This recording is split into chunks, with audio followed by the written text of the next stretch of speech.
नमस्कार. खरं तर 2 दिवसापूर्वी शिवनेरी जुन्नर विधानसभा मतदारसंघाचे विद्यमान लोकप्रतिनिधी आमदार शरद सोनवणे यांनी आमचे पत्रकार, ज्येष्ठ पत्रकार सुरेश वाणी यांनी एक रिपोर्ट सादर केला होता आणि या रिपोर्ट सादर केल्यानंतर त्या तालुक्याचे माजी आमदार अतुल बेनके यांच्या माध्यमातून तो रिपोर्ट बनवण्यात आला. खरं तर अदानी प्रकल्प त्या भागामध्ये होतो आहे. त्या भागातील लोकांच्या या प्रकल्पाला विरोध आहे.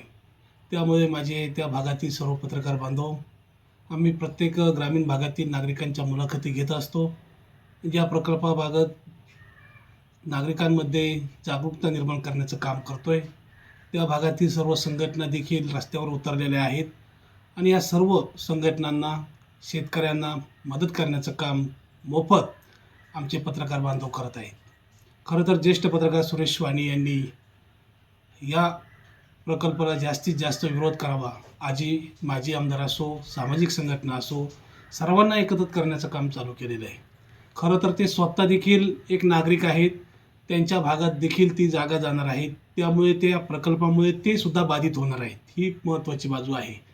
त्यामुळे ते प्रश्न मांडत असताना 2 दिवसापूर्वी अजनावळे या गावामध्ये प्रांताधिकारी, DYSP सर्व अधिकाऱ्यांसमेत या ठिकाणी बैठक लावण्यात आली. लोकप्रतिनिधी त्या ठिकाणी उपस्थित होते आणि उपस्थित असताना सर्वांसमोर लोकप्रतिनिधींनी एका पत्रकाराला 15 ऑगस्टनंतर तुझ्याकडे बघून घेतो, माझ्यावर अनेक कलमे दाखल आहेत आणि अजून एक वाढल अशी धमकी देणे म्हणजे ही अशोभनीय भाषा त्यांच्या दृष्टीने आहे. खरं तर महायुतीचं सरकार आल्यानंतर ते अपक्ष म्हणून निवडून आलेले आहेत आणि अपक्ष निवडून आल्यानंतर त्यांच्याकडून अशी भाषा बोलणे ही त्यांची संस्कृती योग्य नाही.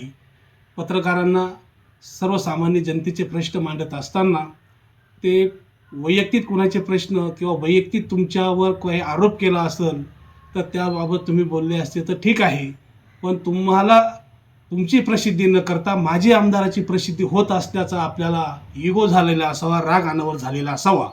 म्हणून आपण भर सभेमध्ये सर्व अधिकाऱ्यांसमोर तुम्ही ज्येष्ठ पत्रकार सुरेश वाणी या पत्रकाराला जिवे मारण्याची धमकी दिलेली आहे आणि म्हणून अशा लोकप्रतिनिधींनी अशी धमकी देणे हे चुकीचं आहे. खरं तर धमकी देणे म्हणजे जो गरजेल तो बरसेल काय असं म्हणतात, त्याप्रमाणे पत्रकारांच्या केसालाही धक्का लावण्याची ताकद शरद सोनवणेमध्ये नाही. कारण ते जरी त्यांच्या भाषेत, दादागिरीच्या भाषेत पत्रकारांशी बोलत असाल तर आम्ही देखील पत्रकार बांधव, आम्ही देखील शेतकऱ्याचे सुपुत्र आहोत. आम्ही देखील काही मरेल आईचे दूध पिलेलो नाही. त्यामुळे आमदारांनी देखील आपली भाषा सुधारावी. कारण आमदारांनी आरोप प्रत्यारोप करत असताना त्यांनी देखील तेथील खासदारांवर देखील आरोप केलेले आहेत. हा त्यांचा राजकीय भाग असू शकतो, पण पत्रकाराला भर सभेमध्ये जिवे मारण्याची धमकी देणे हे अशोभनीय आहे. याचा आम्ही महाराष्ट्र राज्य पत्रकार संघ, महाराष्ट्र राज्य मराठी पत्रकार संघ, राज्यातील सर्व पत्रकारांच्या वतीने निषेध करतो आणि शरद सोनवणे यांना आव्हान करतो, आपण ज्या धमक्या देतात या धमक्या शिळ्याकडीला होत आलेल्या आहे. आपला इगो हर्ट होत आहे. कारण या अगोदर देखील या लोकप्रतिनिधींनी पत्रकारांना दांडके याबाबत देखील अशी अवहेलना केली. त्यांना बोलण्याची भाषा योग्य नाही. आम्ही लोकप्रतिनिधी मानतो, जनतेतून तुम्ही निवडून आलेले आहात. 288 आमदारांमध्ये तुम्ही आहात. त्यामुळे माजी आमदार आम्हाला काही घेणं नाही. कारण माजी आमदार अतुल बेनके यांच्याबरोबर असलेले पत्रकारांचे संबंध, तुमच्याबरोबर देखील संबंध पत्रकारांचे चांगले होते. मात्र आपण अनेक ठिकाणी पत्रकारांच्या बद्दल अपशब्द वापरता. ही आपली संस्कृती योग्य नाही. आपण देखील लोकप्रतिनिधी आहात आणि प्रत्येकजण येत असतो. पत्रकार हा कायमचा असतो, लोकप्रतिनिधी हा 5 वर्षाचा असतो. आपण अपक्ष निवडून येण्यामध्ये देखील पत्रकारांचा वाटा आहे, हे मात्र विसरता कामा नये. मात्र धमकी देणे ही पद्धत योग्य नाही. अशा धमक्यांना आम्ही पत्रकार देखील घाबरत नाही. कारण ज्यावेळेस आमचे पत्रकार बांधव बाहेर जातात, एखादं वृत्तांकन करतात, त्यावेळी ते त्यांच्या घरच्यांना सुद्धा सांगतात आम्ही परत घरी येऊ किंवा नाही. त्यामुळे अशा शरद सोनवणे यांनी केलेला सर्वांसमोर जी धमकी दिली, अशा धमक्याला आम्ही भीक घालणार नाही. या राज्याचे कर्तव्यदक्ष मुख्यमंत्री आणि आमच्या माहिती व प्रसारण विभाग त्यांच्याकडेच आहे. आम्ही त्यांना विनंती करणार आहोत, आपल्या महायुती सरकारमधील एक घटक पक्ष असलेल्या विद्यमान उपमुख्यमंत्री एकनाथ शिंदे यांचे ते विश्वसनीय मानले जातात, तरी आपण त्यांना समज द्यावी आणि पत्रकारांबद्दल असे अपशब्द वापरणाऱ्या लोकप्रतिनिधींचा आम्ही महाराष्ट्र राज्य पत्रकार संघ, महाराष्ट्र राज्य मराठी पत्रकार संघाच्या वतीने निषेध करतो. कारण आम्ही घेणारे पत्रकार नाही, आम्ही देणारे पत्रकार आहोत. त्यामुळे धंदा मांडला का, धंदा कोणी मांडला हे आपण जाणून घ्यावं. धंदा मांडला, धंदा कोण करतं?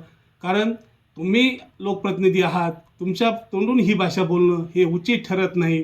आम्ही धंदे करणारे नाही, आम्ही समाजसेवा करणारे पत्रकार आहोत. समाजाचे प्रश्न, सर्वसामान्यांचे प्रश्न, आम्ही मोफत सेवा देणारे पत्रकार आहोत. त्यामुळे आपण जे बोलतात ते चुकीचं आहे असं बोलू नये. कारण ही जुन्नर विधानसभा मतदारसंघ आणि शिवरायांच्या पावनभूमीमध्ये असलेल्या मतदारसंघातील लोकप्रतिनिधी आहात. त्यामुळे आपला इगो हर्ट झाला असेल, त्या इगो हर्ट आपण आपल्या पद्धतीने पत्रकारांना जवळ करून जर राहिलात तर पत्रकार देखील आपल्याला वर करतील. कारण आजपर्यंतच्या आपल्या राजकीय जीवनामध्ये पत्रकारांनीच आपल्याला मोठं केलेलं आहे, हे सुद्धा आपल्या लक्षात असलं पाहिजे. मात्र आपण कोणत्या तरी वेगळ्या विश्वात वावरता आणि त्या पद्धतीने दिवसाढवळ्या ही भाषा आपण बोलता, अशा धमक्यांना आम्ही भीक घालत नाही. कारण सुरेश वाणी हे एकटे नसून त्यांच्या पाठीमागे संपूर्ण महाराष्ट्रातील मीडिया उभी राहील. कारण ज्येष्ठ पत्रकार आहेत, त्यांचं लिखाण त्यांच्या न्यूज चॅनलच्या माध्यमातून असेल, त्यांनी आजपर्यंत केलेली पत्रकारिता ही त्या भागातील सर्वसामान्य जनतेला परिचित आहे. त्यामुळे लोकप्रतिनिधींनी आपण केलेलं वक्तव्य मागे घ्यावं, सुरेश वाणी यांची त्यांनी माफी मागावी, अशी आम्ही राज्याचे मुख्यमंत्री असेल, उपमुख्यमंत्री एकनाथ शिंदे असेल, उपमुख्यमंत्री सुनेत्राताई पवार असेल, त्याचबरोबर या सर्वच मंडळी करणार आहोत. पुनश्च एकदा या घटनेचा आम्ही जाहीर निषेध करतो.